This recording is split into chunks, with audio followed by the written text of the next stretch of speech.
Welcome to Business Talk here on Business Tech, and I think it's official. Many of us are back, feet under desks, in offices, off screen, and in high speed, target ready recovery mode. It feels like it's go, go, go as the great return is locked in, it's clocked in, and it's loaded. But it's not like that for everyone. We have hybrid work now. Some people have chosen to stay at home. Others have realized they can be more productive in a more hybrid type fashion. But I think the bottom line of this new normal is that business leaders have their work cut out for them. And they're obviously well aware of this fact. And historically, times of great crisis has always led to great innovation. So it's really interesting to welcome my next guest who thinks very deeply about technology and leadership and how these two things have emerged and evolved during the pandemic as well. So it's a great pleasure to welcome Lillian Barnard, Chief Executive of Microsoft South Africa. Lillian, welcome to Business Talk. Thank you, Michael, and it's really just so great to be here with you today. And I said, in my introduction that many of us have gone back to some kind of in-office work environment, but many haven't. And I really want to start on that point because it's much of it has to do with technology, doesn't it? I mean, if you look back over the last 2 years, there's no way we would have been able to achieve what we achieved were it not for the technology like Teams, what we're chatting on at the moment, or Zoom, or any other video conferencing software to enable us to connect. How has technology transformed leadership over the last 2 years? Great question, Michael. We've certainly lived through an unprecedented time, and I can certainly say, and I'm sure many can attest, that technology has become the enabler of the moment. And if I just think of the role that Microsoft Teams played, and just how it has helped our customers, remain productive and during this time, collaboration, for teams to allow them to continue to do their work. And technology will continue to play a key role because we are definitely moving to a hybrid space. And what we've learned, as you think back to 2020, we have seen that businesses were profoundly challenged, and those who were ready for the moment and have already started their digital transformation journeys could pivot, and they could actually do so more rapidly. But those who weren't ready, had to kind of put, the necessary actions very quickly in place to ensure that they empower their employees, they engage customers, and at the same time also making sure that their operations actually remain, very productive. And we've just seen with cloud-enabled technologies how these on-demand tools have just given customers profound access. With scalability, they were easy to speed up implementation. And if you and I just now think back really to 2019 when we launched our hyperscaler data center regions on the continent. Microsoft was the first hyperscaler to come to the continent, and I vividly remember the sentence I said to the audience. And we were talking about the fact that we were in the midst of a technological revolution, the fourth industrial revolution, and it's going to change the way we live, work, play, and literally, just interact with one another. And suffice to say, Michael, that we've seen all of that. The scope, the scale, the complexity of what we've seen is unlike anything we've ever experienced in our lifetime. And at the time, I was quite, deeply engaged with customers and talking about the fact that we have to make sure that South Africa does not get left behind. And it is inspiring to see what we've been able to do, right? Almost now 2 years later, every single industry had to pivot. We've created new economies. If you think we've literally gone from brick and mortar to click and order, if you just think of how different we're shopping. And maybe to end off with this one, and Satya mentioned this last week when we announced our third quarter results, and he said, going forward, digital technology will be the key input that will power the world's economic output. And that is true. So we're working with our customers to make sure that, they continue to differentiate and continue to build resilient businesses. Yeah, and it's clear in the earnings as well that Microsoft is a core component in that new digital world. beat through all three divisions. The market certainly loved the results as well. And one of the top performers has Microsoft been over the last week or so. In November, I think it was of 2020, you launched findings of a Reworked research that you conducted with the Boston Consulting Group. There was KRC research, there's Dr. Michael Park of Wharton Business School. And the study is all about finding that flexible ways of working really are here to stay. What really stood out for you in those findings that we can apply, driving a culture of innovation inside our own organization as business leaders now? As we think about technology and also if we think about the topic and as Microsoft, we want to make sure that we continue to journey with our customers. In fact, we just launched as well a new study in March 2022. And what I would love to do is to kind of pivot to some of those findings because they are super interesting. So maybe let me start by saying that, as leaders, we are stewards and students of the moment.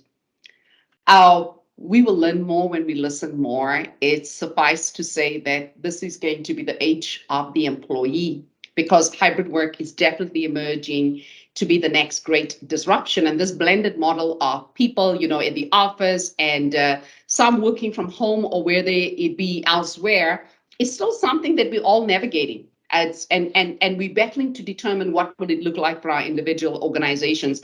Now, Michael, one thing that is very clear, we are not the same people who went home in early 2020. If you think of the collective experience of the last 2 years, it has definitely left a lasting imprint, right?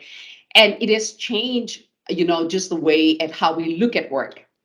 There is now just, a solid line between how we're thinking about our personal lives, our well-being, and also how we're thinking, around work. And this study was done in 31 countries across 31,000 people. And it's really an opportunity for us as leaders to have a growth mindset, to make sure that we transition with intention. Otherwise, we will risk getting left behind.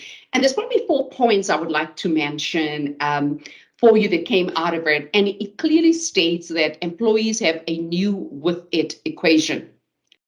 Our priorities, identities, and worldview has changed. People are prioritizing their health, their well-being, and their families. What people want from work is also different.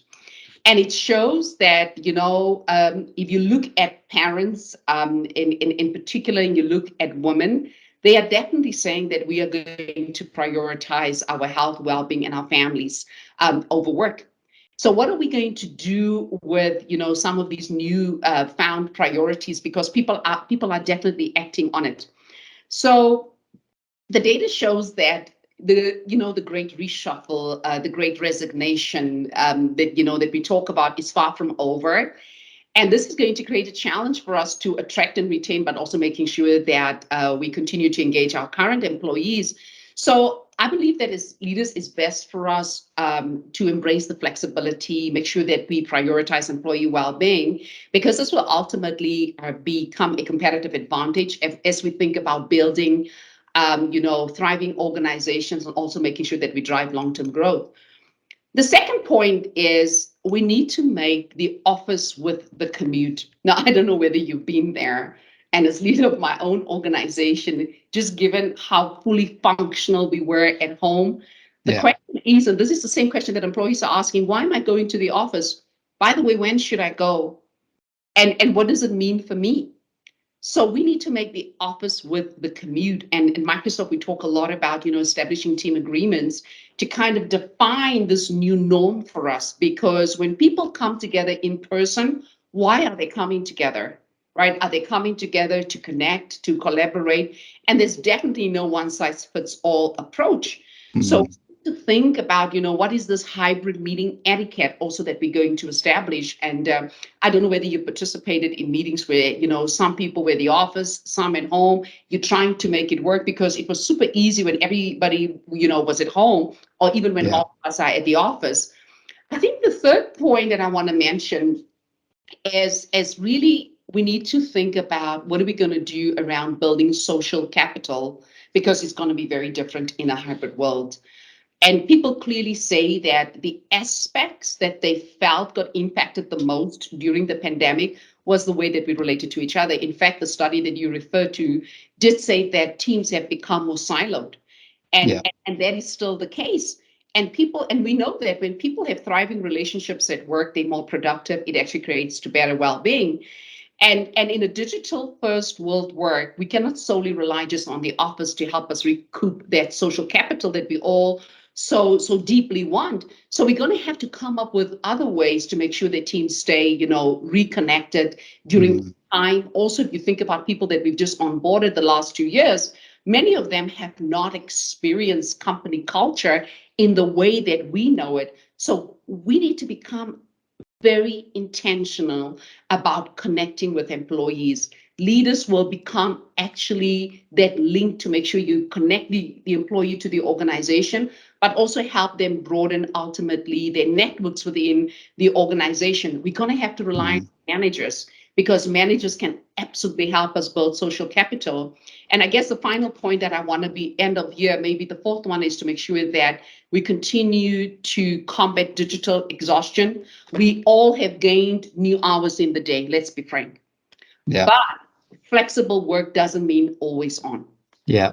Yeah, and I was actually going to reference that, and I love the fact that you speak of that intentionality to help leaders connect their employees to the organization, to the culture, because I've experienced that in my own organizations in a digital work from home environment. You're very much focused on your siloed area and your teams, and I'm not chatting to the guys in sales or the guys down the room in the FM department and that is often where you have good ideas. You feel a lot more connected at work. But I want to come back to what you said about that social capital and chatting to Alan Pullinger, the CEO of First Rand. He said that's been his biggest challenge is how do you onboard new recruits, new employees into the culture of an organization when you're doing everything remotely?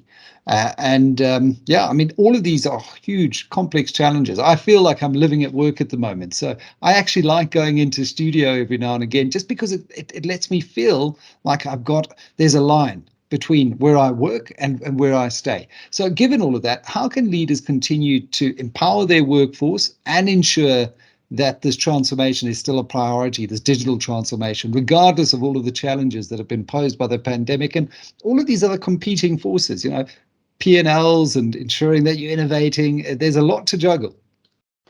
So great question. So for me, a couple of points, probably three things I want to mention, and the way that we look at it, as Microsoft. I think number one, we need to create policies to empower people and I'm going to use the word extreme flexibility, because an empowerment comes through providing choice. We must create clarity for our teams, right?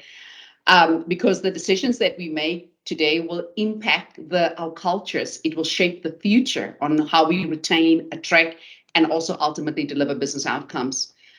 Number two for me is an important one, is that we need to empower managers. Now, the past 2 years have shown us that culture will stand and fall on managers, and they should not feel stuck between the priorities in terms of what leaders want and employee expectations, because I've already articulated that employee expectations have changed profoundly. And even though a lot of leaders say that, hey, we're going to aim for a full return to the office, a lot of employees are not necessarily on that page. And I believe that managers can bridge this gap for us between evolving employee expectations and what leaders want. And if we empower them, in a very a deep way, I believe that they hold the key to unlock, this potential of what hybrid could do for us in the future. And managers can really help, connect the dots in terms of, building those relationships, making sure that people are in a culture where there's psychological safety. So it's about that intentionality of giving them the resources, the training, understanding that policy gets set at the top, but also to a degree decentralized decision making, and empower managers to help us navigate this, so to speak, new normal. And as I mentioned that, at Microsoft, we encourage our managers to use team agreements to kind of define for their own teams as to what their new norms would look like. And then the final point here, it's really about technology. We need to deploy the right tools and empower people with the right tools. we need to reimagine our physical spaces. And once we've decided what policies would look like, the question is that what are you now going to do with office space? How going to bridge between the physical and the digital world to make sure that we meet the needs of each individual as well as teams? And at Microsoft right now, we're surveying employees, we're looking at social graphs, employee traffic patterns, to understand how we need to equip our teams, and this continue to evolve. Because from a culture perspective, one of the things that we talk about is always inclusion. And if we think about this hybrid world, it is also about inclusion because, it's almost like everybody in the office, that's great, everybody at home, that's great, but it's the messy middle of really addressing, hybrid work. So we can think of things such as, digital whiteboards, because you can foster collaboration, co-creation using digital whiteboards. If you think of meeting room cameras, it will help you deliver high definition video streams because you've experienced it. The moment your technology doesn't work properly, you cannot engage, you are distracted, you are worried about, can you see me, can you hear me, etc. And we need to make sure that those things become pretty standard. We need to be able to view every person in the room and follow the active speaker. We need intelligent speakers that can identify who's speaking. We need the names. So it's great when you're all in the same company and you know people, but can you imagine when you join a call, you don't know people? So profiles and names need to be clearly presented and also important for meeting transcripts. And if I think of Microsoft Teams features such as live captions, raise your hand function, just the typical reactions that you have, when you want to give an applause and you want to smile and you want to chat, all of that is actually creating that deep sense of collaboration, and it even allows people to chime in a very nonverbal way. I must share this anecdote, just example with you. We were recently, a few of us, actually the majority of us were sitting in a room and there were very few people online. And I remember sitting there as a leader and I thought, oh my goodness, so how are we going to handle this raise your hand function? Because when you sit in a room with people, you can almost see when they want to say something, want to chime in. Yeah. But that's not pretty apparent. And I remember saying on the meeting, I need everybody to use the raise your hand function so that I can make sure that we are super inclusive with people, who are on the call. And in fact, in Microsoft, we recommend that, even though people are sitting together in a room, we still recommend that everybody dial into the Teams meeting because that actually deepen inclusion. So when meeting rooms have the right technology, it will absolutely allow us to drive that hybrid culture, that hybrid etiquette, so that we can still continue to do great work. Yeah, it's all of those soft skills, but they're so important when you speak about culture in this new hybrid world that we're living in. And I love that example of intentionality as well. Really, that's going to stick with me for some time. Lillian, thank you very much for sharing your insights from the desk of the CEO of Microsoft South Africa into how leaders are embracing this new world. And it's got lots of potential. Obviously, still lots of challenges because we're feeling our way through this. We're like pioneers. But I think the benefits clearly outweigh any of the costs. Just from my personal perspective, I've had much more time with my very young daughters, and 7 and 4 years old. Ordinarily 9 to 5, you wouldn't see them during the day. This flexibility, I get to pick them up from school, go to a tennis lesson, that kind of thing. And I think we're just going to be an enriched society as a result of all of this as well. So it's been a real pleasure sharing your insights here on Business Talk. Thank you, Michael, and thank you for having me today.